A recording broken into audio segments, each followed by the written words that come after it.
is there was probably most likely signs that hey, this person would probably flip the hell out if I fired them or cut their hours or did something that they didn't like.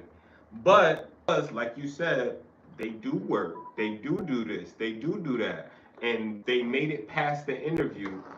That was like enough, and obviously it wasn't enough because now that manager is unalive for whatever happened. I think there was more context to the girl claimed the she was situation. she was being a bully, and then that See, was like she was and fed that's up. that's what I'm saying. Not It was yeah, the more girl that did context. it. I knew there was more context to the Because she situation. made a video talking about it, saying, you know, this bitch got me. Like she wasn't even saying this bitch. That long, she do look crazy in that. But you don't know how she looked when she came to the interview. All I'm saying, people could I'm not even an interview. themselves Just working there more than a day. It wasn't like she got this happened the first day. Like she knows her character. She's seen her interact with You're people. assuming that. I know that because at the end of the day, if you're working somewhere and you're working with somebody, you're gonna see their real nature, unless they're a sociopath. Unless they know how to hide their. I mean, she's crazy, but she doesn't seem like a sociopath. She seems like a person that can't control her emotions. That's not a sociopath. Sociopath can control their emotions because you don't even know, like, exactly. They don't have no hold on. emotion. That's wrong. They don't have empathy. They don't have. Well, they yeah, just pretend. They don't have emotions. They pretend to fit in. But that's what I said. And they learn pretend to have emotions from everybody. You know what I'm saying? So they're not in control of it because they don't know what the fuck they don't know but what you it are feels like. They don't They know don't what understand what happened, what love, what hurt all that, to miss someone. But hold on. But for them to fake it so good is the fact. That's just research and development. But this is what I'm. Hold on. They move I understand that, but what I'm saying is, if they have that information to know how to do that, certain people don't know how to do that. Certain people don't know how to. Fake it? Certain people don't know how to fake it. Yes, properly. Okay. And it's easily there are determined that this person living a normal life and being treated with that. I watched exactly. a like AI, interview. they like AI. Yeah, they're just maneuvering, trying to be normal through life. Everybody that does that is not necessarily. You know that they're a real person, but I'm not saying that they don't, her, but they know how to hide. No, because not all sociopaths they are don't necessarily know serial killers, but serial killers. One of the general archetypes are they're a loss from reality. But a lot of serial killers are emotional dudes. Like Ted Bundy, he was an angry dude. Like, you know what I mean? So yeah, he didn't know how to control his emotions. Right. So the impulse, there's a extreme aggressor. That's an emotional serial killer because when they get upset, when they get angry, that's when they crash out. A sociopath will plan it out.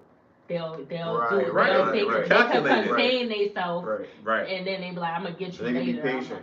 But there is an So are we saying she was a sociopath? I don't know. I don't think. Because she planned out to put the I'm school mask saying we don't know how the interview went and how she behaved at work. Well, maybe she never. No, that's actually the exact opposite of a sociopath because she did it off of emotion. She didn't do it right when it happened. She came back. She planned. But why she didn't even come to work. She pulled up to the drive. The reason why she would do it is like why she couldn't be a sociopath. She was angry. She was upset. But that's why they're angry. Did she have any kids or anything like that? That's why they do it. They just plan it out instead of doing it right. Did she have any kids? I don't know. Because she sent her home, she said it happened twice or whatever. And even when she was talking about it, she wasn't really yelling or nothing. She was talking regular, like it was no big deal. But she looked crazy. She had a scully on in the video when she was talking about it or whatever. That's great. And she pulled up to the drive-thru window, and I don't know when it was. But she pulled up. You can say that. And she stabbed because her. they don't know that colloquialism. That is and funny. And she stabbed her through the drive-thru, and then she ended up dying. So she stabbed her through the drive-thru? Mm-hmm. So she probably grabbed her hand. I ain't gonna hold you.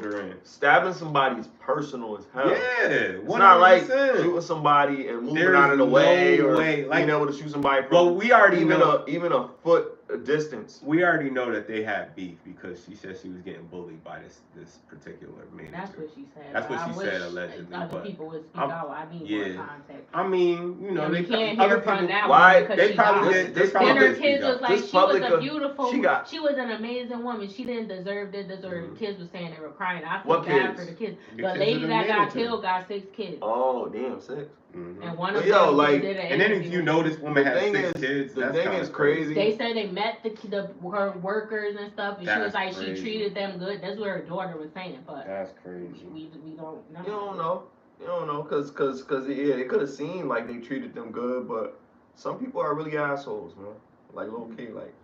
And when you in charge of people, like it's different. Like people being on both sides of that, you understand. Like when you an entry level employee, your responsibilities are different, and when you're a supervisor, manager, whatever, you're responsible for everybody underneath.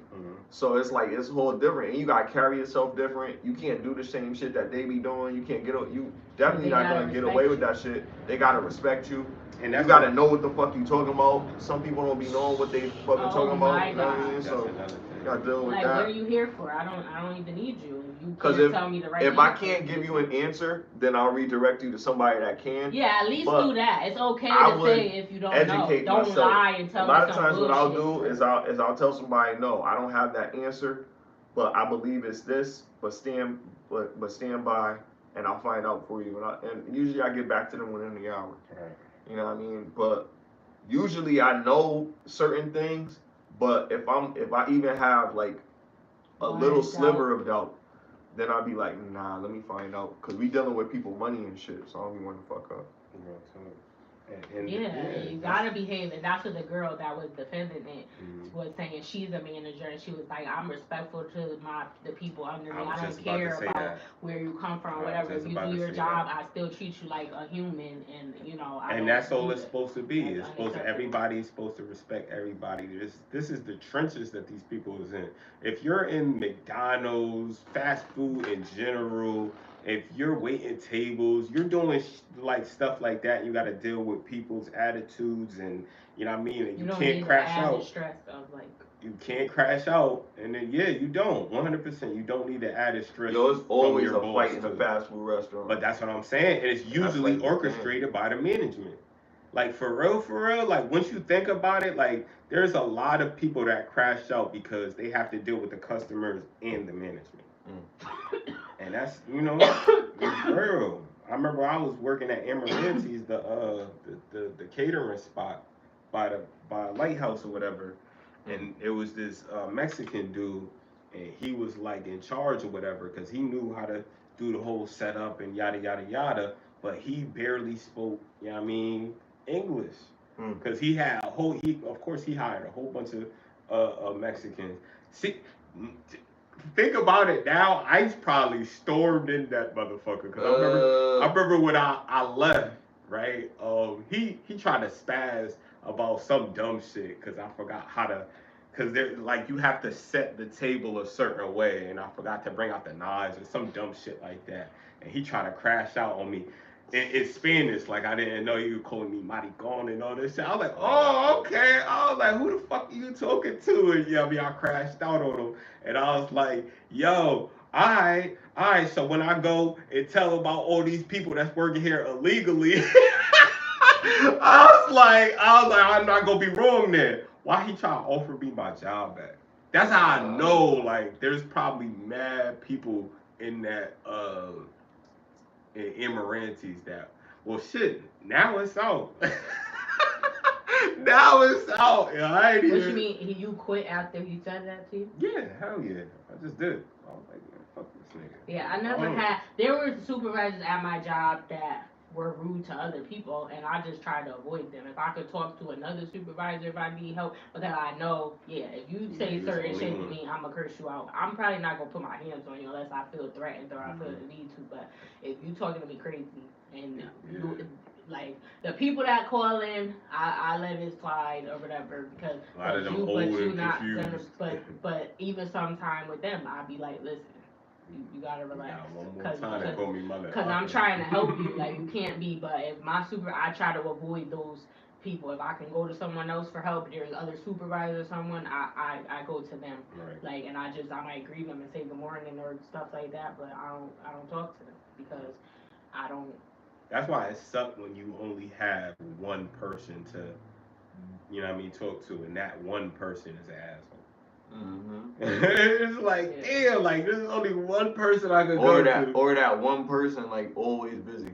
Yeah. And then you like you don't got nobody else to go to and shit when you got a problem, so you gotta wait. Yeah, man, that's just. I get it. I get it. But I was one of those workers where I'm figuring this shit out. I'm not waiting for this motherfucker. But that's why you kind of made your way to management, like, you know what I'm saying? True. You had that mentality. A lot of people don't have that. But I be trying to encourage people, like, so they could do the same shit. I'm like, yo, you gotta move like this. Some people motivated some people to get some people positions. did. Some people got promoted based off of my encouragement 100%. Or whatever. But a lot of people, you gotta understand, my environment is different. So the people that I work with are not really. Most of the people that I work with are probably not people that are going to challenge themselves like that, unless they're pushed. Yep. So if you work with like a whole bunch of men, like you work in the military or something like that, there's a respect, a great level of respect that you get from moving up in rank. You know what I mean? The higher you get up, the more esteemed you are. You know what I mean? Like they look at you like, wow, this is a great guy. Like, you know what I mean? Like, but the only thing is like a lot of times even in that, like dudes become dicks. And that's because of the status. The status, right? And it usually be those ROTC motherfuckers. But what is that ROTC? It's like some cadet type of shit, like I heard that military before, cadet shit. It kind of help you get in the mindset of. It gets you in the mindset, and they got benefits in that shit that's in the military. So if you come in through ROTC, like you automatically get your private first class rank or some shit like that. So you're able to kind of wean your way ahead of certain things, but you still gotta go through basic training, same shit. But you have a little bit more training. Like you already wear a uniform. You already like know how to do the different drill and ceremony and the different marches and the different salutes and all this different shit. Right. So you know some of that stuff before you get in there, which is helpful, cause you have like an edge when you get into the military because you already know something that a lot of other people don't know. Like, yeah, okay. But it's just that like when people come into a job and they come in there with the intention to perform well. They usually have a better experience when they do it, if that's what they do, because you want a challenge, all right, here it is. That first day of school, you want to be the best student ever, and then you end up making an honor roll and shit. That's a high achievement for that person because they went in with the intention of success. One school year, I got all honors just because I wanted to teach, but then I just did the bare minimum. School be like, yo, honestly, why did you go from radical change? Because I was able to get a B without even trying, so why I gotta be extra and go like that's a whole nother. At that time, that's how I felt. We could go down the rabbit hole. I was downplaying myself because I didn't have to do that. And then I remember when I was going to school for medical assistant, I went to Branford Hall and I had to take a psychology class. And I fell in love with psychology at that point, and I was really, I would ask questions and stuff in class, and it was really interesting to me because I wanted to know how people's mind work and stuff like that, or whatever. And we had to write a paper, and I got a B because I just wrote it. I didn't try. It was just easy just to get a B. But the teacher was like, you could have got an A because you're smarter than that. Like, you don't even need to be here. You could be a doctor or something. Like, why are you taking this? But come on, Egg. What? You just gave me a story of wasted potential. It's just like, yeah, you know. I'm not saying other people should do that, but it's like, it's because of where you put me in. And that's why they have these different schools now, and that's why I think you should homeschool your kids, because it's too many distractions when you're going to school with other people, you're in the same grade with people that you're in a higher level than, and it ain't necessarily peer pressure, it's boring when I finish my work and I'm just sitting there. Now I'm gonna get in trouble and get kicked out of class because y'all niggas taking too long to finish the test and I finished it in 10 minutes or whatever. They should have pushed you ahead though. You should have skipped some grades. That's because I was until you was challenged. Like, but I don't even think necessarily that way, because then there's other issues that comes with that. If you get pushed forward, then you might get picked on because you're in a grade with kids that are older than you and bigger than you and not your peers. So they may look at you a certain way. They may feel a way because it's like, how the fuck you're in this grade with me? And that's what the dude was saying in the group that I was in on Clubhouse. Like, kind of like to what you're saying, like to that point, I kind of agree with it. Like, a lot of these young people, they have the tools to do certain things, and if they don't do it, they just don't do it. I feel where he's coming from with that shit, and like, we was having a discussion about, because of the way that things are in society, is it important? This is actually one of our topics. Is it important for men to hold men accountable and women to hold women accountable? Meaning, it setting a bar or an expectation for us to live to a certain standard, etiquette wise, like how women carry themselves.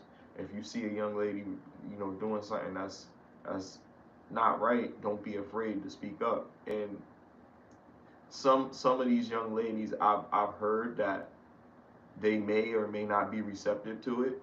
Some of them may need to hear that. Some of their moms may need to hear that. You know what I mean? And if it's an older person that is a respectable person in society that you're getting this information from, I would take heed to it. We got like a lot of young men that probably, the reason that they don't perform well in certain areas of life, and they may be doing good, like they may be making money, they may be doing whatever, but they have a hard time articulating themselves. They get frustrated, and when they get challenges, they avoid them, or they run away from them. The presence of two parents is for a reason. Like, it seems like the father doesn't really do much, but there's a purpose. There's a purpose while they're there. Right. The father is there for the structure and the conformation of the household. He keeps things together. He keeps things established. Mom keeps things in order. She provides a more compassionate tone. She's the nurturer. She may cook. She may clean, but that's not the absolute only value of what she brings as a contribution to the household. She's the matriarch, and the father is the patriarch. But the patriarch rules in the household. And the reason is because the father is supposed to be considered the leader, the person that makes the best decisions. Not always the right decision, see, there's a difference, but the best decision in the situation, given the circumstances. And we can be wrong. Yeah, I agree with what you're saying. Leaders make mistakes. But I think part of why I didn't believe, when I'm still working on that in some areas, but I've gotten better. Like, I don't believe in myself. So people have been saying certain things my whole life, even about the music. I didn't think I was good enough for that, or like I just didn't have confidence. And I think that comes from certain things, whatever. But I ain't gonna get into that or whatever. But like, that matters. Like, certain things in your upbringing and the structural and how your parents work together, and they have to be, the mom's job is also to pour into you too and help you build up that confidence, and don't, you shouldn't be putting your kids down or things like that, because that stuff sticks with them and it can make them hold them back from being the best that they can be. But about the dynamic, the mother and father, like, yeah, I think the father is the head and the mom is, what do they say, the neck or whatever. Like, she's supposed to follow. Support, yeah. Like, that's a good analogy. There's a great analogy with this writer or poet by the name of Khalil Gibran. And I'm not going to tell you the whole thing. It's pretty lengthy, but there's this one part where he says an excerpt as, the woman is the bow, and the child is the arrow. And we hold several arrows in our quill. You understand what I'm saying? Like, so Yeah. that's And you shoot them out we're, into the world. but we're the archer, right? The man is the archer. He holds the bow. The bow is stable and it remains, but the arrow goes far, and it's the archer's job. Their might is what forces the arrow to go far and to be successful and have the correct targeting, right? Our direction that we're instilling into our children. Understand that metaphor kind of that come with that? Like, we're the archer, the woman is the bow, she remains with us, the arrow leaves. And we don't go looking for the arrow doesn't come back, the arrow, whatever. But kids do come back, you know what I mean? But he's saying that they're supposed to go off, start their life. Yeah. You understand what I'm saying? Yeah. So I always thought, like, certain things like that, like, was very impactful. And that's another thing that comes with age. Like, a lot of young people might need to hear something like that. Some Nietzsche or some Khalil Gibran or whoever, read something. Like, I think a part of the problem is that there's nobody in the household that's pushing them to do more positive things. They don't say anything because they're not, shooting anybody or anything, but they don't have any structure. So when they get out into the real world, they crash out when they get hit with a challenge. And a lot of these young men, I feel so bad for them because just give up. They're right because they're weak, yo. Like it really bothers me. Like, and I push our brother so hard, but only because I don't want him to be soft out here like some of these niggas. Like, I can't stand a soft nigga. I just can't, because we gotta protect you. You know what I mean? Like that's the problem. I don't want to be protecting no grown ass fucking man. Like, nigga, you got 2 legs, yo. Oh my God, I can't walk anymore. I don't know what to tell you, brother. Crow. Yeah, like when that guy was in that group that we were in, and I understood what he said when he was like talking about, and he's saying that he's on the right path now. He had to learn because he wasn't taught the proper things growing up or whatever. But he's saying now at 30, he's realized. Oh yeah, you was in there, right? Yeah. And everybody was like, I don't know what he's talking about. I didn't understand. I'm being. Was you there when that older lady was speaking? Yeah, and they were talking shit about her. They called her a disrespectful. Disrespectful, bro. But that's how it is. Somebody called her a bitch or something, I think. That's what I'm saying. Because that's she was a lady the whole time. She just ignored. Yeah, like a lot of women can't do that. A lot of women can't do that. Cause she stayed there for a long time. Like, those comments been there for like an hour. She was there for like an hour. You know what I mean? She came there. She came there to drop gems and get the fuck out. You know what I mean? Because I think she left eventually because she was sick of the BS. Because she was like, all right. I mean, she didn't say well, the dude that you was telling me about, Seesaw, I didn't really. Oh, I don't know him. I just said. Well, you said he was in another group or something, but yeah. I mean, I actually agree with what he was saying. Yeah, I agree with it. Dick for entertainment. He was on some Kevin Samuels type shit, and I was like, but he also trying to give comedic relief.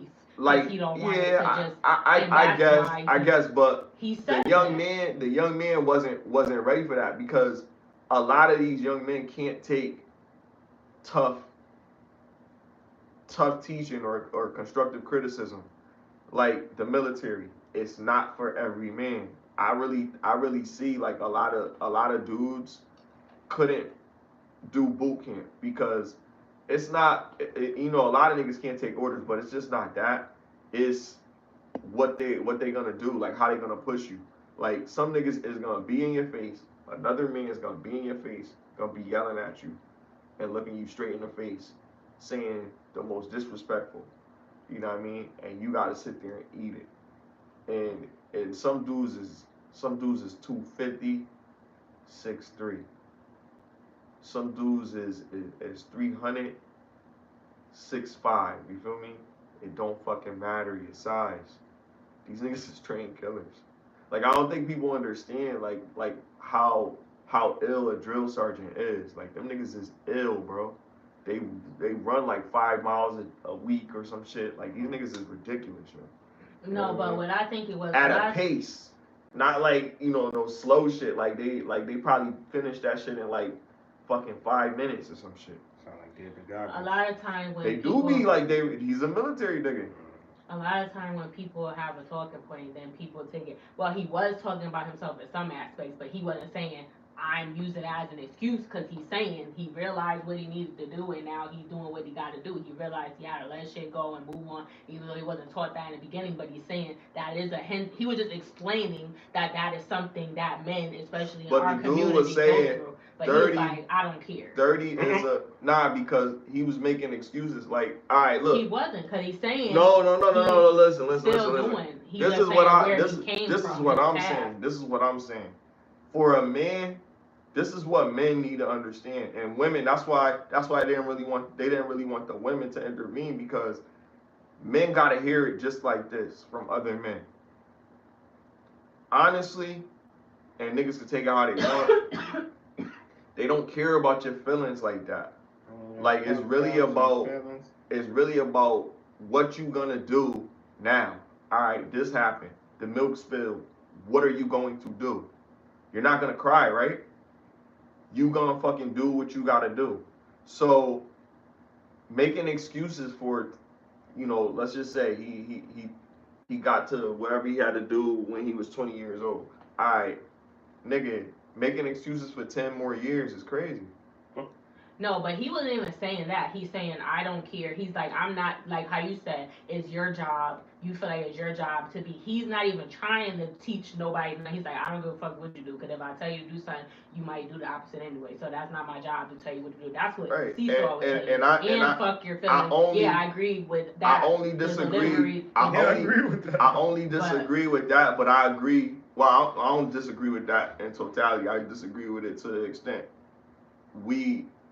we're talking. He didn't think that he was gonna be teaching something, but Archie came up there and was talking about his relationship. So another married dude that's older, you know, came up there and dropped some gems. Like, I thought he was saying some shit, and then basically what he was saying is that he was just saying to the young dude, he was like, yo, they gotta stop being a little bitch, like, basically, you know what I mean? Because that's really what it is. Like, life is hard. Niggas pussy. You know what I mean? Life is hard. If you got a child and you still acting like a piece of shit after you done had a child, if you had your child at 14, nigga, by the time you 20, you need to figure out what the fuck is going on, nigga. But you know what I mean? Also say he's an asshole. He don't care about what. So he ain't necessarily saying he do everything right, because he's like, I'm an asshole. I don't care about what nobody else doing. That's not my responsibility to teach them. And maybe you're not directly responsible, but why would you not? But if you ain't on a certain path yourself, like, then you ain't in the right mind state to be. No, but you can still have the conversation, and that's the thing. He was basically saying, "Fuck what y'all talk about. Nobody want to hear that deep shit or whatever. This is for entertainment." He said all of that. Like, nobody trying to be like, we ain't trying to do that. Like, this is. I didn't come here to teach people or nothing. This is a. But you know what? The problem is, unfortunately, that happens sometimes, and this is an example of how it is in society. Some ways, like, except the difference with this is you're hidden behind your phone, your mobile device. You know what I mean? In real life, niggas just straight ignore motherfuckers. They see a little nigga doing some fuck shit and don't do nothing. They just walk right by him. Like, I remember when I was younger, I seen some young niggas harassing a Mexican nigga, and I was like, and they was niggas from the hood that I knew, little niggas, and I'm like, yo, y'all need to chill, yo. Like, what y'all doing? Like, leave that nigga alone. And then one of them had said some smart shit to me, and then the other nigga was like, yo, chill. And the nigga was like, yo, come on, yo. And then the dude walked away, and the nigga looked at me like he was about to do something, but they ain't do nothing. But I felt like I had to say something because I think about it like this. Like, I was young once, and nobody really corrected me on no shit. My mother and my grandmother and my aunt, whatever, but they would never know. I was sneaky. So you don't know what type of fucked up shit I'm doing. And there's other adults around that just don't give a fuck. And that's what he was kind of saying too. He had to figure it out on his own because he didn't have the proper, he had. So he basically he said the same thing that you said, Lucci or whatever, and then he was like, nobody cares in general about the whole situation, whether you overcame it or whatever happened. Nobody want to talk about. Yeah, everybody go through shit. But that's the thing. Like I understood everything he was saying. Like I did everybody too. Everybody was like, yeah. The thing is, he was a little long-winded. He got his little slang or whatever. Because everybody's supposed. And why everybody? If you understand what they saying, then shut the fuck up. Like why you gotta chastise the motherfucker? But it's like it's disgusting like, when you really got somebody giving up some valuable information. And that's the thing about certain rooms on Clubhouse. I don't mind the shit, but when we having discussions like serious shit, like they asking about should men and women hold each other accountable. Yeah, why would you have that as the title, right? Like, and we not having an intellectual conversation. I thought that's what this was. And we were having an intellectual conversation though. But he probably was you get young people that come in because people were writing stuff in the comments, so he probably because sometimes they do that too, and they'll look at the direction. But I also feel like the young dude wanted the dude to be a little softer in his tone and him telling him shit, because he was saying shit to him. He was kicking knowledge to him. But he was just really making him feel like shit. Yeah, because he don't care. He's like, I don't want to be telling you this shit. Like, that's your father. I'm not your father. Yeah, I get it. I'm not your father. And then he was trying to talk, and then I feel like they let other people talk, but when he was trying to say something again, they kept muting him, and they wouldn't even just let him respond. Somebody said something to him, and then he was trying to ask a question, not just talk shit. Like he was. When somebody else is talking, it's so fucking rude to like just start your conversation, and the nigga trying to talk. I know he wanted closure, but you gotta. That's another thing. That's the fucking problem. But that's all you were saying. Hold on. Let me say this. That's the problem with these little niggas. They don't wait their turn.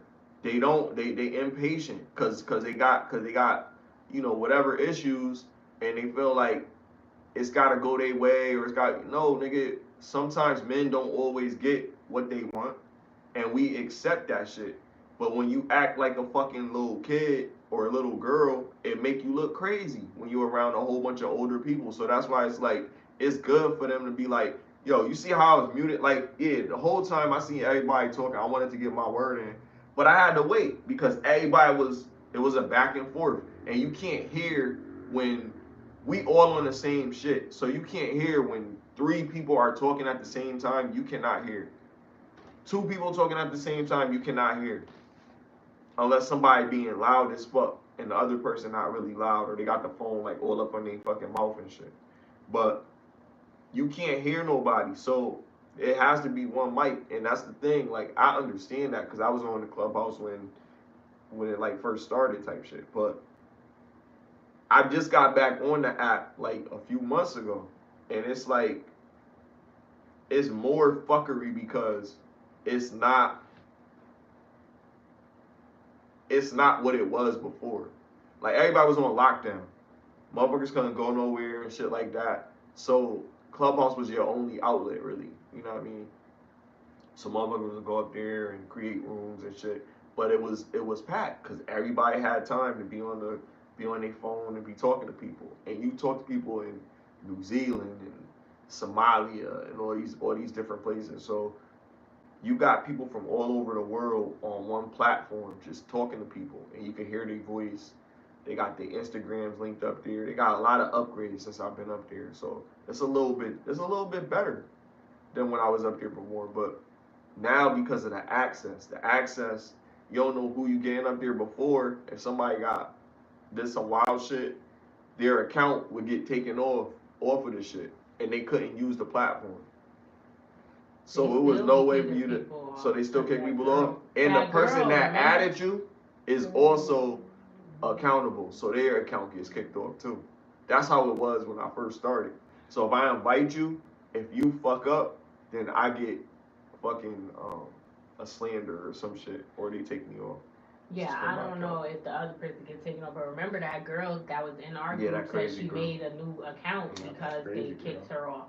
But about the multiple people talking at once, that is true. Like it should be one mic. But that what I'm saying is they muted him, but there were multiple people that were all talking at the same time, and I feel like he never got to say his last point, and he wasn't trying to argue. He was just, but they just didn't want to hear him no more. So, but there were like other people that were off mute that were talking at the same time, but they only chose to mute him. Like, and it became like a gang up on him type of thing, because you just don't want to hear what he got to say or whatever. But that's because if everybody's all talking at the same time and mute everybody, you could mute everybody. Why are you just picking one person and it's not just two people talking? There were 3 or 4 people coming off the mic at the same time saying stuff, and you just decided to mute one person. Do you think married people should be on Clubhouse? I think it depends what you're coming up there to do. There be some rooms up there where it be raunchy or whatever, depending on the time of day. Like they'll be, and they might be having bedroom talk or just up there flirting or whatever.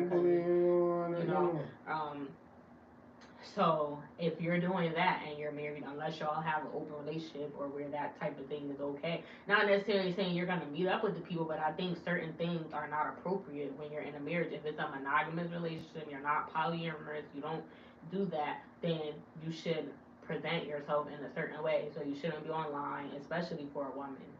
Men are different. I feel like, yeah, nobody wants to get cheated on, whatever, or they don't want, you know, a man to be doing stuff like that up here flirting with women and stuff. But a woman, it makes you look more bad because women are looked at differently.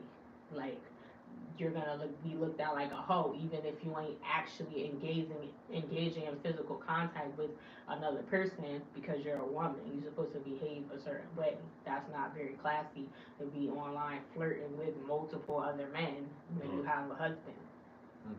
Unless he allows you to do. I still don't think it's appropriate. I wouldn't do it if I was married, but if your man is okay with that, then that's your business. But what say you? Me personally, I'm against it. I don't think that. I mean, even for me personally, like Clubhouse, just hearing some of the stories, and I just feel like there's more drama than anything up there, and I can't deal with. I can't. It's like being forced to watch reality TV shows. It's like not everybody's opinion matters. And then once like a lot of people start talking, I get agita. I get agita, bro. I be like, nah, I can't do this shit. Yo. And even when we was having our little conversation and shit, it was like my phone rang and I was like, alright, I could either have this conversation with my boy or have this conversation on Clubhouse about whatever the hell we was talking about, and I just felt like the personal shit would just mattered more to me. Like, so for my girl, just going back to that, like my girl can't be that wrapped up in anything but us. like the benefit of us, because that's gonna be a detriment. Like if she's too wrapped up into what's going on Clubhouse or oh babe, what about this topic, and you know what I'm saying, for us I think it's different because we have a podcast and we need to have like content that crosses all the platforms. But like for your girl, I think it's different. You don't want your girl to be that wrapped up in other people's business. Yeah, she shouldn't be up there every day. Unless you're having a positive discussion, or some people come up there to promote, like we said, if you got something where you need to be up there, you're doing it for business, or you're having intellectual conversations that actually make you think and you can learn something or teach someone else something, then okay. But if you up there till 3 in the morning, 5 in the morning, and then you having a conversation with multiple men. Like that married chick, that's out of pocket. Like I would feel uncomfortable about that, because I'm like, because I'm not there, she has to find a way to entertain herself, and it has to do with other men. That's a red flag for me. You know what I'm saying? Like you know what I mean? Like even a woman, you know what I mean? Cause kind of like you're just talking on the phone. Right. Even a woman with a big fan base on like a certain amount of followers on regular app like IG, it's like, how did you get these followers? Was it for you or how you look? Because you know what I'm saying? That's what it really is. Like, are you lusting for profit? Never talk. Are you lusting for profit? Or are you, you know what I mean, really? Because Clubhouse is more verbal. So, you know what I mean? It depends on a lot. I know Smiley was telling me a lot of people don't have their profile picture up. So it depends on how deep you want to take it from Clubhouse. But even still, it's just like some people like a lot of attention. And I feel like a place like Clubhouse, especially for a woman, it's easy to get that attention. You see what I'm saying? Because niggas is gonna be thirsty on IG, niggas gonna be thirsty on MySpace, niggas gonna be thirsty on Black Planet, niggas gonna be thirsty on whatever. So, you know what I mean? If we basing it off of just looks and money and shit like that, then I could see how it'd be used as a resource against a functioning relationship. Some people just be adding people and don't even ever talk to them. Somebody send them a friend request, they just accept it from whoever sends it. I mean, I'm victim of that on IG. I got a whole bunch of females that I've never spoke to. You know what I'm saying? So it just look good. Like some of the bitches might be bots. You never know. Yeah, but I just go up there most of the time. I just be listening because I don't be wanting to talk all the time. And I noticed that a lot of these groups, they be wanting to argue on purpose. Like that's fun for them or whatever. They might have an intellectual conversation for a little while, but then after a while, somebody got to come in and troll, or somebody got to start arguing with somebody over some bullshit. Most of the time, it don't be nothing real. Like, I would say, in my opinion, it's the drama scandalous. I do talk sometimes, but most of the time I just be on mute listening because I don't want to. Because of even if you're trying to take knowledge, some people don't want to hear nothing and they don't want to take accountability or hear no constructive criticism, and then they'll just curse you out because they don't want to hear it. And it's like, I'm not about to be up there arguing with people that I don't even know in real life. Because of my experience on Clubhouse, I tend to have a different outlook on it. Platform's been around since 2020. It's only 2025. It means it's a 5-year-old program. The beta version of it, which everybody was on during the pandemic, that was it was only available to iPhone users and invite only as well. And the features were exclusive for business meetings. So you got people like what's the guy that owns Boost Mobile? That guy. I don't know. Elon Musk would be up there. Eric different Branson, celebrities would be up there talking. Eric Branson. I think that's his name, Eric Branson. Elon Musk, like you said, would have an actual conference where they're talking about a merger or something like that. People that are involved in the stock market would find that information valuable because it would give them some fundamental analysis that would help them, probably have some leverage in the market, depending on if this is actually going to happen, and they could dictate whether or not they're going to buy or sell whatever they currently have. In any case, there's things up there, there's different elements, there's different rooms, there's different all this shit. But the platform essentially is for people to communicate, network, but it wasn't created as a social network platform. in the sense of a Facebook, a Black Planet, MySpace, whatever. I believe that you're gonna have people that's gonna be trying to shoot their shot, but this was for professionals. So initially it was for professionals, and they were reluctant to release it to the public. The celebrities got a hold of it, and the celebrities encouraged to release it to the public because it was a way to keep in touch with their fans. And what would be more crazy than be able to talk to the Clips? You know what I mean? You be able to go up there and actually have a meet and greet, and it be on some shit where you actually having a conversation with them. It's not just you sitting down and they sign autographs or take pictures with you. We're talking. You know what I mean? How long have you been doing this? Like questions that you never thought you could ask. Like, do you have any real animosity towards Drake? Are you good? Like you could ask some stuff like that. Like it's elephant in the room type of shit, and it depends on your involvement with celebrities. But it wasn't for celebrities. It was for business people to communicate as like Skype or something like that.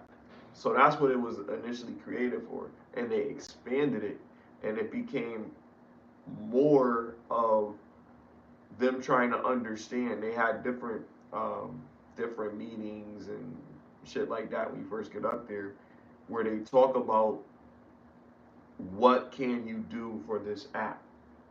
Can you add value to it? And that's what we want to think about. And so you got a meeting with 3,000 people live that you can see all their little faces, all their little thumbnails, and they're all on the screen, and all of you guys are talking about what can we add to the app. And that's the way that they were networking too. Everybody see their face, they click on people, well, I'm gonna add them as a friend or whatever.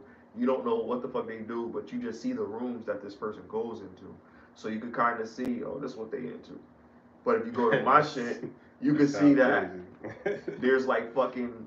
Sound like Diddy House. Right, because it notifies you. Well, you could turn it off, but it notifies you when your friends go in a different room. And that girl... So you gotta be careful who you add. She was it adds to your algorithm. That girl was like... wrong room. That guy was going into rooms with trannies. Like, always being in the tranny room or whatever. But I don't know. Yeah, it is messy, but there are good aspects of it. Like Whack 100, like you talked about celebrities, like it wasn't for them, but he does, like, he has competition and stuff. People could do battles. They have competitions where if you win, you can get signed. That's fire. Or whatever. He has like times where he has interviews with people, and like you can watch. Well, that's what somebody was saying. I wasn't present, but they do be doing battles and stuff. But he was talking to another woman. This lady, she has a gospel group up there, or she's a pastor. I don't know if she has a group, but she got a large following on social media. She a motivational speaker. Her name is Ashton. I can't remember her last name. She's a Southern woman. I think she's from Texas, because she was like, they were donating. Texas had a natural disaster, and they were like donating and stuff. And she was like, if anybody in the Texas area and they want to help out, I heard California's help with that. And I'm like, that's good that you're doing that. But one of the guys in the group was telling her about the issue. He was like, yeah, we run rooms. Like it's all day long. There's different shifts like throughout the day or whatever. And he was like, they have competitions where if you win, you could get a record deal. They have interview with celebrities, and you can come in and listen. And that's cool. I mean, that's just one room, but I mean, it's so much more on the app. Yeah, they than do just talk about politics, the other talking countries, to people, Sudan, and just talking to ratchet people. Like you could actually go into. There was a chess room that I was in. There was a room about stocks. There was a room about cryptocurrency. There's a room about business. There's a room about strategies. There's a room about whatever the fuck you wanna, whatever the fuck is your thing. It's in there. Like, you know what I mean? It's for network. But exactly. And when you're in certain niches, it would behoove you to have access to a platform like this, because it's a good promotional tool. if you can find, you know, people in your particular area, you could clean house. You can make some bread, depending on what you're doing. But Yeah, but that's to what I was answer looking to for. answer the question, um, do I think married people should be on Clubhouse? I mean, it depends on. I'm gonna lean towards it could go either way because yeah, you can't just say men can do it and women can't. Why can men do it and why can't women do it? Is it because women can be trusted more or because men can't be trusted more or what is it? Like, you know what I mean? But let's just keep it a beam. I Like, didn't say. no. This is my response. This is my response. Um, it just to keep it a beam. Like, I think that it's all about intention, right? Like, a person is up here on this platform. Why are you on this platform? If your intention to be on this platform is for bullshit and to meet people because you want to cheat on your husband or meet people because you want to cheat on your wife, then you're not using this platform to the true value that it's supposed to be for. If you're up here to get knowledge, if you're up here to get information, if you're up here to um, to get more information, something that you may be a subject matter expert in, then yeah, take full advantage of this application. But let your partner know. If your partner has some issue with it, like they like, yo, I don't want you on that shit, then that's between you and them. Don't be up there if they don't want you up there, or be up there if you're your own person. I don't know, but I'm saying that there is value in the application, but just use it wisely. That's all I'm saying. Don't be up there doing bullshit. Don't be up there troll. There's a lot of trolls, a lot of people that come up there just bullshitting, but it's a lot of people that come up there to really hear people. And I would always fact check, you know, for anything. So another thing with people that's up there, they leave citations, you know, resources. Where'd you get that information from? And that helps, so that you know, like, all right, well, I could cross-examine this information. Oh, yo, this is legit. This came from News Weekly, or this came from New York Post, or something like that. I know that this is some real shit. It's not just some shit that people just throwing out there, but they will take the effort to provide documentation to support their claim, which I find to be professional. You know what I mean? Yeah. Some people do that shit. Some people don't do that shit. But I'm not one of the people that won't do it. You know what I mean? Because we have our own, you know, space up there or whatever. But I mean, I go up there every once in a while. I don't really like when it goes left. When it goes left, I tend to leave. But you know, sometimes I end up in rooms that I didn't expect to end up in, and then when I'm in there, I'm like, what the fuck is this? And I just bounce. But I always go into the room, go on the floor, say my little tidbit, and then leave, you know. Yeah, it's LGBTQIA friendly. So you probably I mean, it's everybody. I mean, you can't have something and exclude a group of people when it has every single person in the world. So you shouldn't. I'm not just gonna say it's full of the community people, but you never know what type of person is up there. Put it like that. Everybody's up there. I don't even like to highlight. You know what it is. Like we live in this world. Like it is what it is. You know what I mean? But because I don't want to push people away by saying, oh, because I don't just be up there to be a whole bunch of whatever. But yeah, sometimes if you're going into the ratchet spaces, yeah, you're going to encounter that. It depends on why you're up there. Like we were having a very in-depth conversation, which I want to bring into our next topic, Kanye West. We were kind of talking about that, and just talking about like it's just a lot going on with this dude, and for him to have an allegation of ex trafficking in this lawsuit that's coming up from his former assistant is crazy. And some of the things that he said, you could check out our information on Clubhouse. Matter of fact, I'm gonna leave our link in the description so that you guys can see it. But yeah, it was like he was doing some extra shit to her. He was playing with himself in front of her, and she was in front of his girlfriend. No, it's not his girlfriend. His assistant. Listen, follow me. His assistant. You know what I mean? And she's like, you know, he made several advances against her, but she had put out a lawsuit previously. So like maybe maybe last year or something like that, 2024. But then this is a new addition to it, adding the implementation of X trafficking. So they were pulling this apart, and it was a lawyer that was talking about it that I left in the clip on Clubhouse or whatever. And the lawyer was like, this is you know, he's a monster and all, like he was just going in on him, like, you know, he doing all of these things, and you know, justice needs to be served type, and so in so many words. He want Kanye under the jail.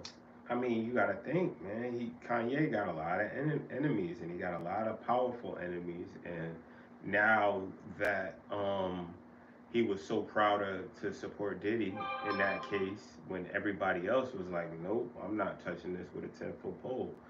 Why? Because they're gonna get implicated, and he was implicated. If you know, I could be wrong, but there was a certain person that kept on coming up in the trial named, I think it was Mr. Bear or something like that. And then I believe that's probably was Kanye West, just because of Mr. Bear being a celebrity as well. And if you remember the Kanye's from Chicago Bears. So, you know what I'm saying? Like, there's a lot of reasoning why Mr. Bear would be Kanye. And like I was saying to Smiley, I was like, yo, like, I knew he was gonna be next, because he was the only one that supported him. And I feel like him being a target from certain people that he's been very what's the right word? He's been very critical of these certain people. And I think he made enemies out of these people. And once they found out that he had something to do with what Diddy was a part of, they was like, oh, yeah, well, we are going to get him. And the difference between him and Diddy, in my opinion, is Diddy is probably willing to give up certain people, and Kanye isn't. I don't think Kanye is going to implement anybody. It's just going to be him. And how do you know he's willing to give up? Who he gave up? I just think that there's a lot of evidence that let me believe that Diddy isn't willing to just go down by himself. You know what I'm saying? And there was a recording of him basically saying like, yo, no, it wasn't even a recording. I think Gene Dill said it, of him basically saying, yo, I don't care what's going on with this. Like, this is when before they unalived Big. He was like, yeah, I don't really care about, you know what I mean, nothing, as long as I make it home. And it's like, to me, that just seems to fit the narrative of the character of this person. Like, you know, you obviously couldn't have cared too much about Big, because you could have been in that limousine with him, but you weren't. You obviously didn't care too much about Pop, because, you know, y'all was beefing with the Death Row situation. You obviously don't care too much about a lot of your artists, because they don't have anything very positive to say about you. And it's like, you know what I mean? Cassie, the list goes on of the people that you wronged. And I just feel like he's willing to make sure he gets away with it, basically. And he has the resources to get away with it. But Kanye is a little different. Kanye is wired to the point where he's like, yo, I don't care. Like, you know what I'm saying? Like, God got me. And I respect that, but it's like a lot of the things that you do, like, don't really match up with that. Like, like 1 minute you got a gospel album, next minute for your birthday you got naked chicks and you eating off naked chicks. You see what I'm saying? And now you the only person to support Diddy in this situation, and you was beefing with Diddy right before that, saying that, oh, I don't care what Puff got to say and yada yada yada and all of it, cause you know him and his involvement with Trump, and Diddy didn't like that, and then he started going in on they started going in on each other basically. But I don't know. I just felt like the reason why he defended Diddy is because he did the same exact things. I think he did the same exact things as Diddy. So he was like, yo, how are we gonna sit here and ostracize this dude when I was doing the same thing too? And now you got caught for doing the same things too. But, you know, let's see how it plays out. I don't wish him to get any time unless these accusations are 100% true. But there's a lot of accusations going on, man. Even with the Javante situation, like, you know. Yeah, allegedly Javante Davis was arrested for slapping his baby mom in the back of the head. What's up? What do y'all feel about that? I feel like as a boxer, you're walking on eggshells when you're dealing with certain type of women. It's like, yeah, they're bad, they're this and they're that, but when they have a history of dating other celebrities, it's like they belong to the streets. And I think a lot of these young athletes find out too late, and then they get put in predicaments where she's gonna set you up and have you looking crazy out here. Cause you know what I mean? Like, to me, if there was an incident, which there allegedly was, where he put his hands on her, right? And whatever happened to him happened. And then, like, as an older man, I I have that understanding that, like, I'm not gonna put myself in similar situations that I already was, because I was lucky to get out of them in the first place. So to put myself back in a similar situation, it's like, you know what I'm saying? Like, and I understand it happens, but if it happens frequently, I think it's almost like a disease, bro. It's almost like you can't help it. It's just like it's like Carlito's Way. You get forced back into the life even though you don't want to be back in the life. You're just trying to make it out and they just force you back in. But, you know, could he have just snapped and really, you know what I mean, been aggressive to her? Yeah, maybe. He could have CTE, for all we know. You know what I'm saying? Like, there's a lot of factors to this situation for him being a boxer and getting punched in the head for a living. See what I'm saying? So, I don't know. But I do believe that if this happened before and she saw indications that he could be violent, for her to stay isn't love, it's for the check. Mm. It's for a check, in my opinion. Well, I think if she didn't, and we don't know what happened. If she put her hands on him, then a slap, that's not even. Especially in the back of the head. But if she didn't put her hands on him, I don't think he should have hit her. Now, I don't think, if you ain't like knock me out or no, like make me bloody or bust my lip or do nothing, like, and I still probably wouldn't call it. I would just stop fucking with you. Like, and if you left me alone, then I wouldn't do that. I wouldn't try to press charges and get you arrested. I would just stop dealing. It's not that deep. But I feel like I would have recognized that was a part of your character in the beginning, before it even got to that point. 100%. Because I know what signs look for, but some people be green. They don't be knowing what, if they never experienced that before, or they're not well read or whatever. They don't like, I wasn't in no abusive relationship or whatever, but I hear psychologists talk about different things, and they say these are the characteristics of a person that's likely to do that. And so those are things that I look out for. If he's overly aggressive, like, or if he's, he might, because they don't start off that way. Then this is what they say too. They're usually kind and charming people that do this or whatever, and they show you a different side of them when you first meet them. Then once they get you sucked in with the glitz, the glamour, Tinder the money, swindler. and everything, then they start slowly showing the mask begins to slip slowly.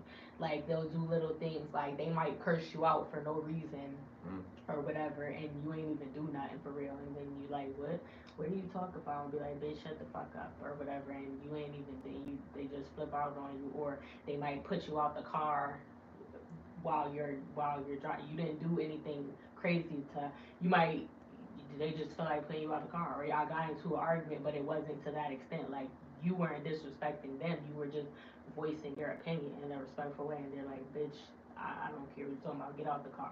And then you're like, what? Get the fuck out or whatever. And then it's like, then they'll come to you and they'll apologize and they'll be like, I'm so sorry, I was just having a bad day, I don't know. They might even cry sometimes or whatever. And then they're like, well, I've been dealing with him for months and he never did this before. Maybe he really was just having a bad day.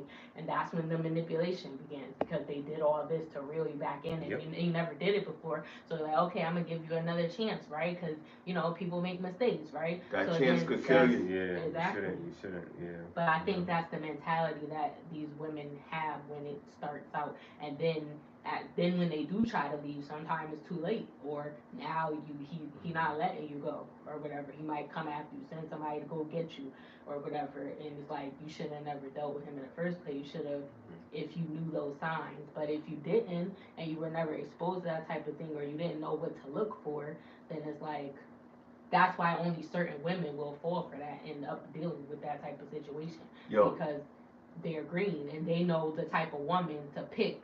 That's all women not gonna accept that just for money, if that is the case. Because again, we don't know what happened with Javante and his Athletes always get in these situations. Right. It's like a normal thing. Like they always be involved with somebody, and then some shit goes too far. First of all, the stress of being an athlete is crazy. Like you constantly under pressure all the time, working out all the day. You get a little bit of sleep.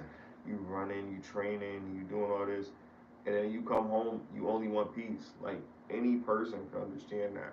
But like women, like they want to talk about whatever they want to talk about. They, and I'm just speaking from personal experience. Like what I had to deal with. Like I understand. Like when you come home, you just want to chill, and then she's like, oh, let's talk. Talk about what? I don't know. Anything.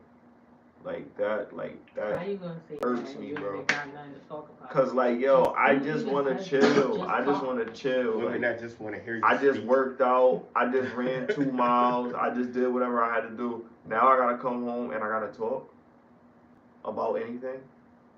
Like, you know what I mean? Like it's crazy. And then I'm insensitive if I do that. So those situations become arguments. You know what I mean? And then one thing leads to another. You trying to leave out the house, like, where you going? They stop you from leaving out the house, and no, you're not going anywhere. Then you gotta argue, then you smack them in the back of the head. Somebody, one of my friends told me that they did this a while ago. Like, hire me, Javante. I'll get you on. they said that their man was trying to leave, and they stood in front of the door, and I'm like, girl, why you do that? Because he didn't hit her, but I'm like, what if he did, or if he moved you out the way or something? I said my friend told me that when the man was trying to leave, they were having an argument. Her name start with an S? Who's that? I don't know. Your friend. Who's my friend? Your friend that said she stand in front of the door. No, why? Where do you get that from? Who is my? I don't even have no friend name that starts with an S. I was just assuming, because I heard the same story where a female stepped in It front of doesn't the even door. matter who the person That's is. normal. I'm just Fine, telling exactly. the That's story. my point. That's normal, and that's not good. It doesn't matter. It's not I'm good. saying I told her That's that toxic. she shouldn't have done that. Yeah, it it doesn't is, matter right. who it was. Right. I hope she doesn't decide to do it again, even. Well, that was a long time ago. I haven't spoken to her in a while, but love you though. Still, you know, you the homie. But yeah, I told her, I'm like, girl, just if he wanted to go, I know, you know. You ain't want him to, but you gotta let him go. Yeah. Crashing out is not a good look. Y'all, he was trying to get away. You know what crashing out ends at? Unalive. She didn't put her crimes of passion. Like, you trying. Remember Romeo? Remember Romeo away. from the Steve Harvey show? Mm-hmm. Yeah. Rest in peace. Rest in peace. Over some shit like that. It's like, yo, You love me that much that you wanna unalive me, and you don't want me to be with nobody else. That's not love. That's infatuation. You infatuated. And then you trying to unalive me because you can't have me? That's crazy. Yeah, definitely is. Hey, I'm not crashing out, right? I don't know. People crazy. We gotta stop the violence, people. We need each other. Then you got, I'm not calling her doctor. I don't know what that lady's name is. I don't know if she really is a doctor or not. So until I discover that. Who? That black lady that she calls herself Doctor somebody. Oh, Cheyenne Bryant, or whatever her name is, Cheyenne Bryant. Yeah. Shout out to Corey for encouraging. Well, no, that wasn't her. No, never mind. That's not who I was talking about. But she crazy though because I was gonna say somebody was like encouraging women, but that was in a group encouraging women like, oh, or was it? Or maybe it was on a podcast. I don't remember where I seen it, but there was this girl and she was like encouraging women like, oh, you don't need a man and blah blah blah. And then she was like, I'll tell you where to go if you need information. If you want to have kids, you can still have kids. Basically trying to direct women to go to the sperm bank. And that was on Clubhouse. Instead of, yeah, and I'm like, girl, like, right. I ain't saying nothing because I don't. Cause there was a discussion about Well, actually, I was right. Do women need men? She started getting disrespectful to you, and I was like, but I was. Because a lot of the women up there, see, the feminists are very disrespectful towards men. They despise men. Where it's like, so go be with a feminism woman. has nothing to do with hating men. It's That about equality for women. So it's like the misandrists. That's just their own shit. They just don't want. They just hate men. They don't want to, whatever. They don't want to be. They don't want to coexist with us. And it's terrible. Like they got like crazy shit going on. They got somebody has said it was body slam a stud day. What? These fucking days. Body slam a stud day. Oh wow, that's funny. And I was like, wow, that's crazy.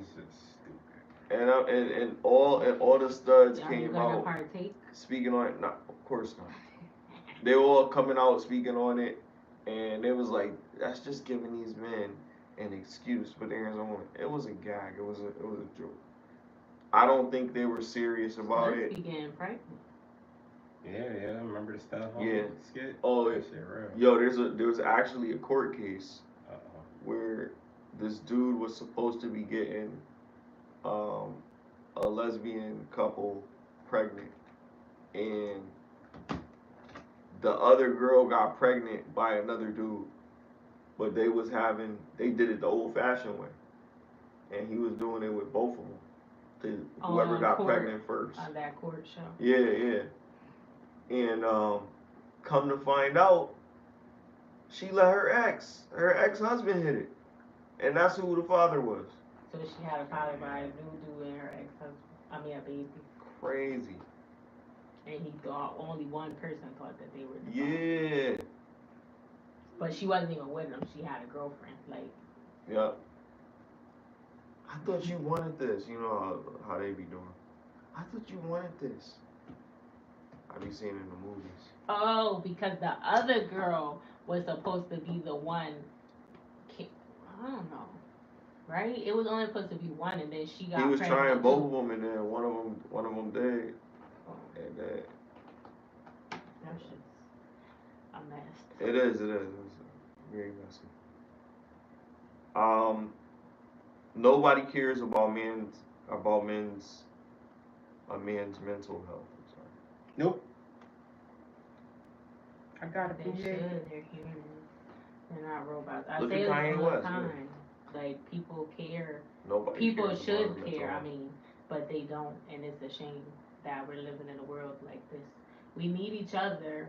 Men need women. Women need men. We need each other to procreate and to continue our existence. Right. Like, they sending 500,000 Nigerian men that are legal citizens now. They're immigrants, but they're legal. They got their paper. 500,000. They're deporting them. I thought it was And Haitians. I feel like, huh? I thought it was Haitians. Oh, Haitians, yeah, Haitians. Yeah, well. And I feel like that's the start of. Next thing you know, they're gonna be trying to send us somewhere. I don't know where they would send us, to Africa. I don't know where. They can't. But I feel they like can't do that. We're. You're saying they can't. They can do whatever they want. Maybe that's not. I mean, you don't think that they're going who is to they do it. and how do they do it? Because you gotta understand. The people in charge. Who are they? I got a conspiracy. Because everybody that's in charge. Oh no, conspiracy let me land with this. Let me land my plane. With the people that's in charge and what you're saying, because it's a good segue joke, but the actual, you know, the politics and all the other stuff without the conspiracy theory, all the other stuff that holds things in place kind of contradict that. So I have to be the voice of reason to throw that in there. So it's like, you don't think they could tell us something, teach us something. I think a lot of things are possible. I think a lot of things are possible. I do think a lot of things are possible. That's it. But what I believe is possible is not how I live. Like, you could do a lot of try to make impossible feats, but I want better chances. So I have to know that it's gonna work out in this favor this way. It makes more sense. I deal more with probability than possibility. But the probability is likely that would never happen unless our government is overthrown. We got black people and white people on both sides of Congress. They're not gonna let some wild shit like that happen. As white as they are or whatever, they can't just deport black people. As soon as a black person gets deported, then all the black people that's in Congress gonna be up in arms. All the black people that's in security gonna be up in arms. All the black people that's in the CIA gonna be up in arms. All the black people that's in the FBI gonna be. You understand what I'm saying? You gotta think about all of that. That's why I don't be saying it. I just be in my mind already. Like, there's so many elements of why this is not probable. So let me tell you. Let me tell you what I think my little conspiracy theory is. What if the Haitians, right, that they're sending back is because Haiti is tied to rebellion in the slave. I think they were the first people that, you know, rebelled against the colonists, right? So what if that was like a ritual to get our morale out, because something is gonna happen here where it's gonna put like the slave versus the colonists again type shit. Like, whether it be like a civil where we should be saying. Like, you see what I'm saying? And a lot of even going deeper down the rabbit hole, what if a lot of the Haitians that they're and then the immigrants that they are deporting are people that didn't want to get the Jabiru? and they know that if these people are here, they're gonna fight on the side of us because it's like Jamaicans. It's like, you know what I mean. It's a melting pot here in America. So a lot of people um, are going to be put against one another, like maybe the rich and the poor, or something's gonna happen where they don't need sanction. They don't need a strong minded people because the Haitians already have a history of banding together and figuring it out. So if they're here, what do you think they're gonna do? They're gonna band together with people that look like them, with the Jamaicans, with the Africans, with the African Americans that didn't get the Jabiru, and say, "Yo, this is our plan of attack now that the grid's off or whatever, whatever." So this is like, to me, I just feel like this could be um, a psychological attack. Like, let's see if we can get the forces of the people that would sanction or organize away from the people so that they'll be more individualized. You see what I'm saying? Divide and conquer is a real thing. So, you know what I'm saying? That's just you know what I mean? Entertainment purposes only. But I just feel like when you try to separate a people like that, and in today's sensitive world, I think there's reasonings on why, and it's probably deeper than what we're saying. Oh, okay, he's just trying to get rid of the Asians. It's probably deeper than that. It's, who knows? But yeah, I gotta cut out some break. Probably say like 9:45.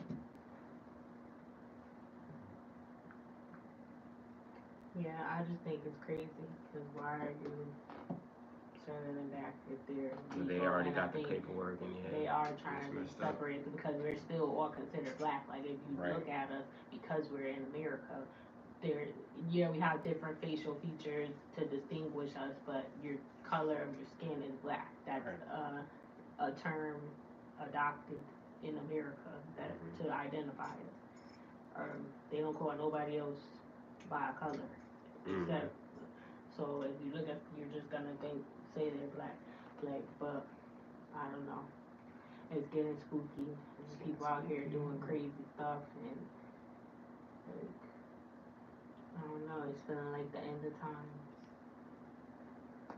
That's why I said it's just a cycle, yo. It's just happening over and over and over. We're about to get back to Revelations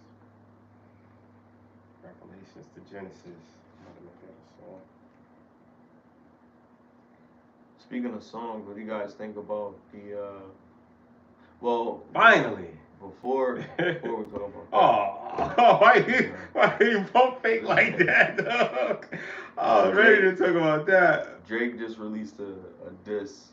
Oh, and I guess it's he released a diss about he didn't learn about the people that switched up on him, called he still ain't learned. What did I miss? I mean, not everybody Kendrick.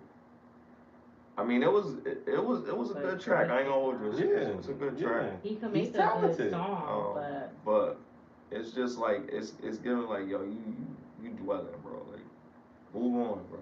Stop being sensitive. So back to that. But in real news, the Clips just dropped a record-breaking album. I'm saying record-breaking because the album is just rollout was amazing. It's just a symphonic masterpiece. It really is. It's this wonderful mixture. I haven't heard a record. Yeah, cadence. Totally, in totality. That shit is crazy. I haven't heard an album that you could just play from top to bottom in a minute. In a long time. Yo. In comparison to Wayne's album, yes. Clips album, in my opinion, is album of the year, hip hop album of the year. Everybody, in my opinion. But we're about to be in August, so it's gonna we 8 months in, so we got 4 months to come up with the best album of the year. Yeah, it's gonna be hard. Now it's Clips. I doubt Kendrick is gonna. Now it's Clips. Kendrick's album is fun, but he, this was there. This is what hip hop needed. This was really like, this was that early 2000s hip hop. yes, that's what it was. Nostalgia, bro. It really brought you back, and it was the clips. Everybody used to be in the lunchroom beating on the decks. Yeah. You gotta see they tiny desk So it's crazy. Yeah, Niggas started breaking out. He just started banging on the tables. I was like, oh, that's fire, yo. This shit is. Yo. What a time to be alive. I was telling my homeboy this. Like, what a time to be alive. Like, I was really a Clips fan to the point where, remember when you could, like, damn near know a nigga whole verse? Mm-hmm. It's like, I haven't memorized a verse of a person in a minute. Like Pusha T, that Keys Open Doors, they win for press one button. Look this, yo, that shit was crazy, my nigga. Like when he started spitting that at the tiny desk, I was just like, yo, this is what hip hop is. Like this is what hip hop is. What does this mean? What does this mean for hip hop? Cause we've been hearing all different types of music. We've been hearing drill. I'm gonna tell you what it means. We've been hearing. I'm gonna tell you what it means. We've been hearing trap. We've been hearing all different types of music. But then we get somebody that's from the past that was so successful come back. I'm gonna tell you exactly what it means. What does this mean? It means that hip hop is not just for young people.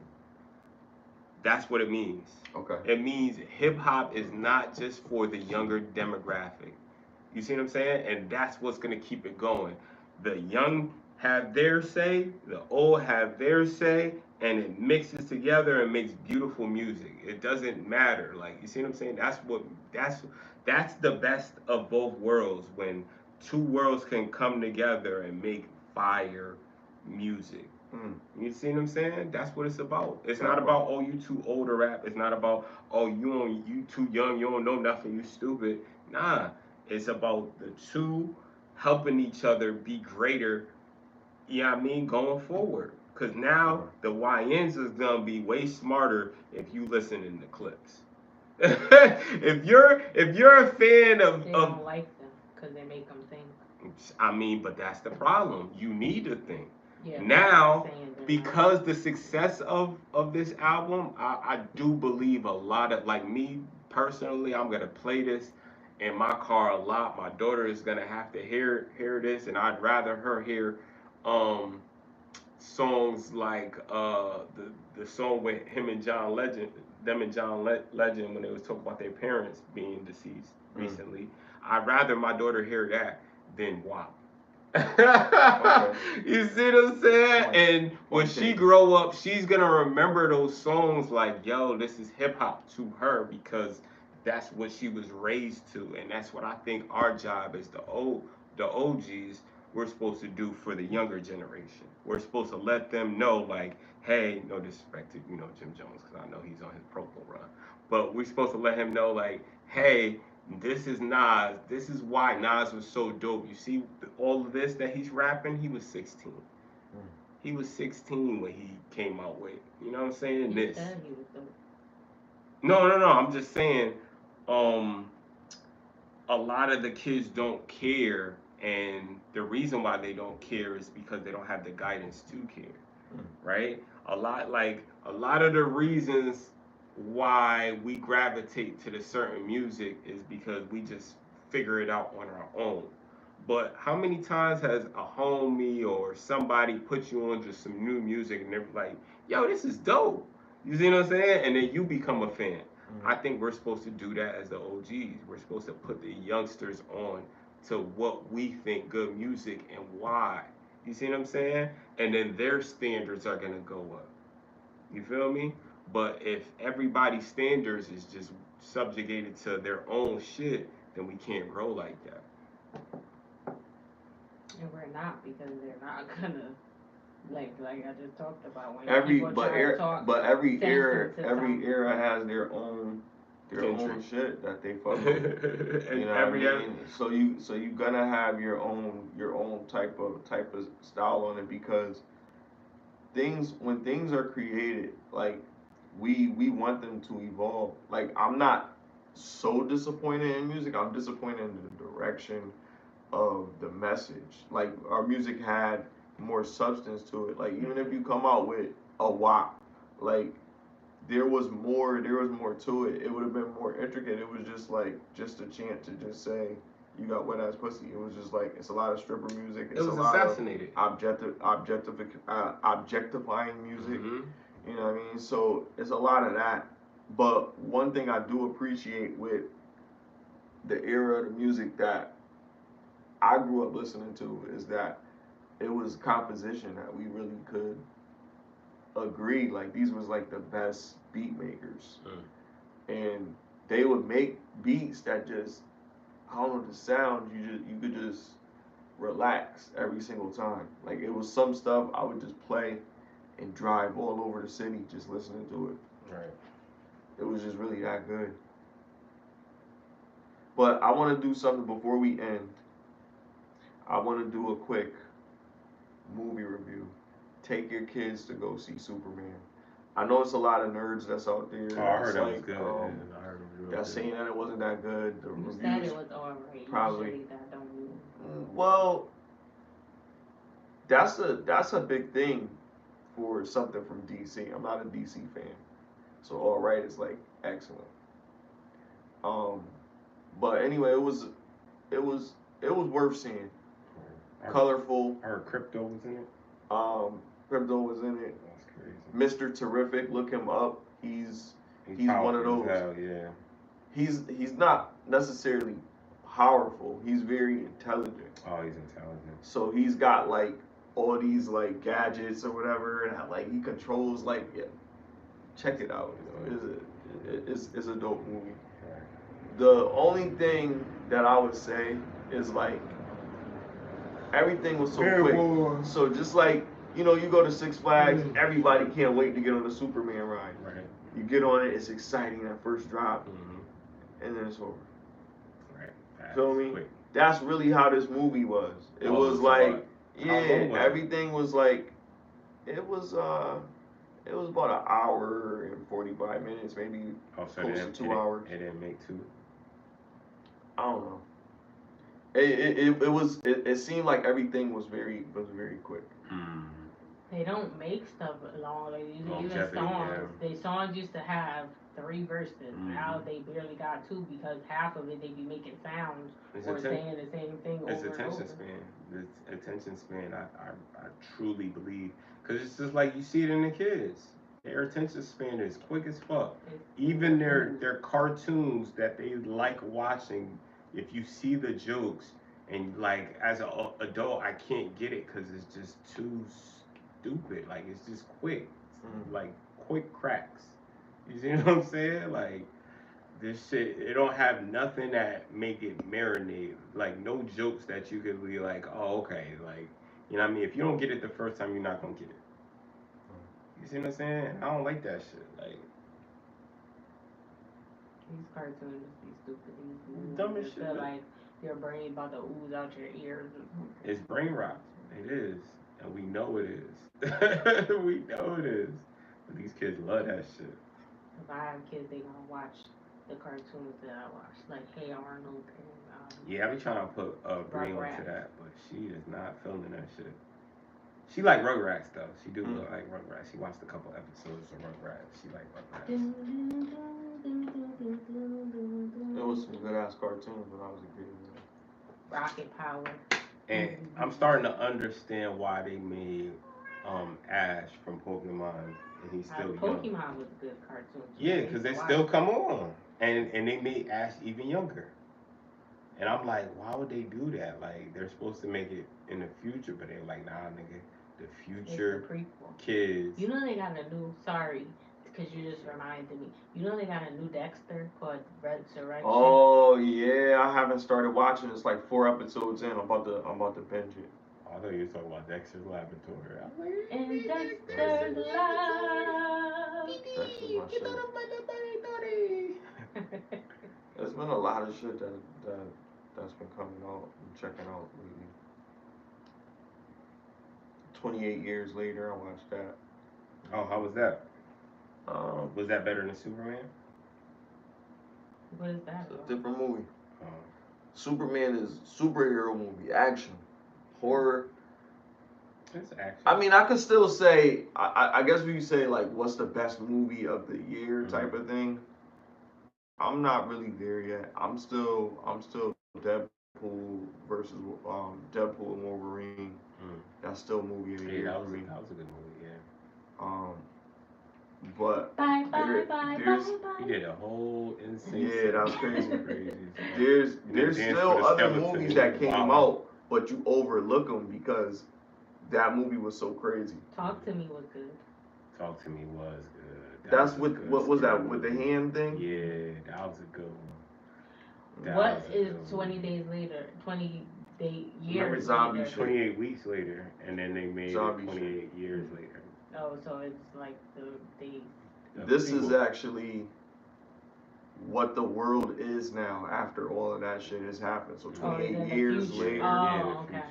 You know. I heard it was a lot of polls. It was a lot of naked niggas running around and shit. I was like, yeah, I'm probably gonna skip this one. They're always showing nudity in every. Yeah, but this was a lot. I heard it was excessive. There was a nigga named Alpha or a zombie named Alpha. Nah. I was running around with his willy out. It was this giant. And they had females. It was like on TikTok turning around, like acting like they trying to see something. It was like I was a like, giant, y'all bitches nasty, yo. I watched the movie. It was like a giant fucking zombie joint, and they was naked. A giant zombie joint or some shit. Crazy. And that shit was running. Like they had the water. They had zombie. And his name was Alpha. Listen. They had the water. They had the water like some shit, like a pathway and shit. And at a certain time, that shit covers up, and then the water goes over the shit, right? So then you can't go in the water, because if you go, you're gonna drown. Right. So the niggas running across the shit to run back to the city. The big ass giant is running. They don't show his joint, but it's running down the thing, and they running, and that shit was like running fast as fuck, but the water was coming up behind it, and then they ended up getting it because it almost caught their ass and killed them, but they hit it with an arrow with a fucking fire on it and got it right in the head. But that shit was crazy, because that shit looked like a fucking, it didn't look like a regular sized human. That shit looked like it was like mutated or something. But the dude that played in Craven, the movie that just came out, he played in it. Oh, okay, I think so he was a character. That's a comic book too, ain't it? Craven is a villain of Spider-Man. Oh, I think I did watch that one. I gotta watch it. Cause that came out not too long, like a couple years ago or something, right? Somebody was talking about Ryan Coogler. Somebody was like, Ryan Coogler is the best director ever. Yeah, they still talk about Sinners. This is the longest running. People went to see it till it was out of the theaters and large numbers. Like, yo, this dude, they broke records. He made, I mean, you gotta think about it. He made Black Panther. Black Panther. I didn't watch the first one. Yeah, I only seen the first one. That's what I'm saying. He not for nothing. Black people just entertain it, bro. So black directors and like Spike Lee's and you know what I'm saying, like John Singleton, rest in peace. We're really good at what we're doing, especially if it's our people and we're telling stories that's derived from our culture. You know what I'm saying? It's just sad that a lot of the focus is around slavery, but that's just part of our culture. But he knew what he was doing. He put Michael B. Jordan in it because he knew people was gonna go just women just to see him. You're not stupid. You're not stupid. Nah, it was a good movie. I just didn't like Black Panther. Women are the best marketing. Supporters. Marketing. You target consumers, right? Yeah, consumerism, like with that. Right. That's why I put this shit in the back chat. Like that shit is like true. Like the marketing strategy is always oriented around women because of things that women like, because they're the ones that buy the shit or influence their man to get the shit or whatever. Because dudes are very simple. Like a woman was getting upset because she wanted to live an extravagant life, or she lives an extravagant life. She wants a paid new for home. herself, she doing Pay well for herself. And she said she don't want to downgrade her lifestyle. She's not. Yeah, she will not. She will not downgrade to a dude that gets paid less than her. And if he paid the bills, then he gonna be asking her for money, and she not gonna do that. And then she gonna have to stop doing the things that she do to support another person. Right. I can't go on trips. I like to go on trips. I'm not about to stop going on trips. But she did say she does her own hair, so she doesn't spend money. She just braids it. So that's a thing. Like, I didn't agree with what she was saying because I'm like, what if you found a man that had all of the things you want except for he was working. Like, she probably wouldn't. I don't know, a bus driver. That was the thing that women were saying, that they wouldn't date a bus driver or whatever. Like, I don't know if this. I don't know why they won't date a bus driver and they catch the bus. They don't make enough. No. Who said that? E. Simone? No, I don't remember who said it, but there were multiple women that were saying Simone, she mad because she got to get her clothes at Target. There you go. And somebody was like, no, she said H&M. And somebody was like, and H&M still kind of, for regular people, is kind of pricey. It's not over the top, but it's not cheap either, necessarily, depending on how much you make. So you still trying to be extra. I mean, but you don't have to go to, where she said, Neiman Marcus, or I forgot what store she said. I don't think she said we gotta go to H&M, and then she started crying, like, you really crying about that. Yeah, she crazy. I think she's spoiled, and I think she's used to being spoiled, and nobody's there to spoil her right now, so she's fucked up. She crazy too, Huh? She definitely crazy. Yeah, I got those energies. Soul in the eyes, Chico. That's what people say. Soul in the eyes. She do got some crazy ass eyes. I don't know. I don't never heard anybody say that about her. I don't see her eyes crazy. She just be saying dumb stuff. Well, not necessarily dumb. I guess that's how she feel, but she keep it to herself because you said no. The man ain't gonna feel bad for you because you already said that you're not dating a man that makes a certain amount of money, and then you said MLK wasn't a good man because you said he cheated on his wife. You know what? She's suffering from the karma of that stupid ass statement. Yeah, and that's what it is. Nobody hears what you said, and you crying over dumb stuff. Like, well, we talked about this before, but some people don't have a roof over their head. Some people getting deported. Some people don't got no food to eat, and you talking about not being able to go to a certain store. Well, get your money up and figure it out if that's what you want to do. Like, or she said she invested into something, so she has money, but like not at the level. She gotta wait till like that comes to fruition. But you should have prepared yourself for that. Like I said, she was spoiled, so she was used to somebody probably, spending the bag on her, and now she don't got no man. Exactly. I think she spoiled herself because of what she was making. Not for nothing. I think she got to where she got probably off her back. So I could be wrong, but I don't think I am. Like I just feel like she used her looks to get what she wanted to get, and that's the same as these what's the name? These OnlyFans chicks. I wouldn't say that. I think Nick Cannon would pick people because that's how she started. Nick probably hit that. He would pick people Nick probably hit that. He would pick people from their social media following, like if they had a page or whatever. That's why I said a lot of dudes. Nick got a lot of big mothers, man. A lot of dudes. They look good though. Yeah, she ain't ugly neither. He had dudes up there that wasn't nobody neither that had like just a. I think he smashed all them females. Social media following, and they did I think he could, but like I think he smashed. Because you could don't mean you would. Like it's chicks that I wouldn't smash, even though I know I could smash. Yeah, that's true. She don't really be provocative or nothing. She just annoying. She not one of the girls on the show that I would smash. But I'm saying And she I doesn't. think like if I was she doesn't give off in that his type mind, of vibe. Like I could I don't know how say, you think, if but it's somebody that she don't never wear no she be half naked all the time, and she talk about certain things, or she just annoying, and she just be saying dumb stuff. It's not given that she out here fucking to get to the top. I mean, it's hard for somebody that is just annoying just to get to the top if somebody doesn't find some type of attraction to her or something. You know, when not necessarily. So you're saying a woman is not going to be the only way for a woman to be successful in Hollywood is she have to. I think to a certain if she's degree, not talented, yes. The only way for her, she's the only way for B Simone to get or a woman, I say woman, the only way for a woman who's not talented to get successful in the industry is by her looks, 100%. 100%, or a sex but he appeal. said she 100%. don't even look that good, and other men, multiple other men have said Somebody, that too. And that's why it's such a turn. Somebody gave her a You're a platform. regular looking chick. And Somebody gave like her a this. platform. Like I just don't agree that she's talented enough to find a platform without being attractive. I don't see it. Somebody thought she was attractive to give her a shot.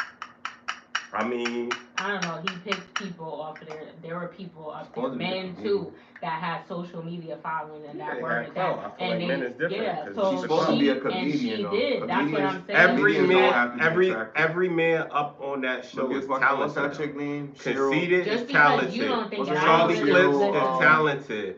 I mean, what's that chick name? What is her talent? What do you think that's ugly? Cheryl what? Cheryl Underwood. People. Yeah, and Leslie. She's talented. Yeah. She's funny. They funny, but they funny looking. Yeah, I but mean, what I'm funny saying looking. is just because we don't, we're three people. They're talented. She has fans. She does have fans. She do got a fan. So just because we don't think, and she already had a social media platform. Fans for what though? She's had a social media platform. Media gossip. Being a woman and being in before she got. That's how he picked the people. From because they had a following. She did comedy, like you said. She had a page where she made jokes and stuff, and she must have had a large enough following for him to reach out to her. I don't think men are. I hear a lot of men saying that she's not that attractive. Nah, she not. Like, so I don't think that's what it was. She decent. He picked people that because of their. That's how he found. But compared to like other chicks, like when you think about a celebrity, like she not it. She like mediocre. Like she like any nigga would like if she give it up, a nigga would smash. Like she that type of thing. But she the low. Like she not really the. Oh yeah, I gotta go get her. Like I told OD one time, we was in the parking lot. I'm like, yo, I will not waste my time talking to a girl that's below 8. I won't waste my time. It's not even worth like, it's not even like, yo, yeah, even if you get turned down or some shit like that, it's not worth it. I'm not gonna waste my time talking to a woman that's that low of a level. And get turned down, and she be a bitch, and she have, you know what I mean? I'd rather take my chances with a woman that's beautiful. You know what I mean? That I'm proud to be around. I don't understand why people fool themselves getting mediocre shit and then be okay with the outcome of what comes with having something mediocre. I think go after what you think you could get. Yeah, I think that's what it is. I think people like big up their ego and they think they can't get the bad girl. So then why would they even talk to the bad chick if they feel like they can't get it? Right. I feel like the people that have that self-confidence, that's easier to talk to whoever, because guess what? I'm a shoot my shot regardless. Like, it's just a person. You see what I'm saying? So, but that's what happens when you idolize these chicks, man. You can't put that chick on a pedestal if you going into it thinking that she's better than you because she looks better than you, then you fucked up already, bro. You fucked up already. Oh, hey, fuck. You ready, bro? Yeah. Well, thank you for tuning in to another episode of Get Lifted. 30 is the new 20. Hit the like button, share, and subscribe. Hit the notification bell so you're notified the next time we post our Go Live. I'm Lahefa. I'm Chris OD. SmileyJizzle. Y'all enjoy the rest of y'all day. Blessings. Blessings. And go join our house on Clubhouse. The link is in the description.